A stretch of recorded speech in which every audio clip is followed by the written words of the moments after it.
அன்னையை போல் ஒரு தெய்வமில்லை, அவள் அடி தொழ மறப்பவர் மனிதரில்லை, மனிதரில்லை, மண்ணில் மனிதரில்லை.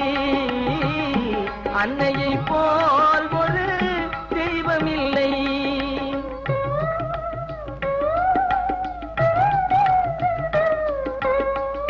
துன்பமும் தொல்லையும் ஏற்றுக்கொண்டே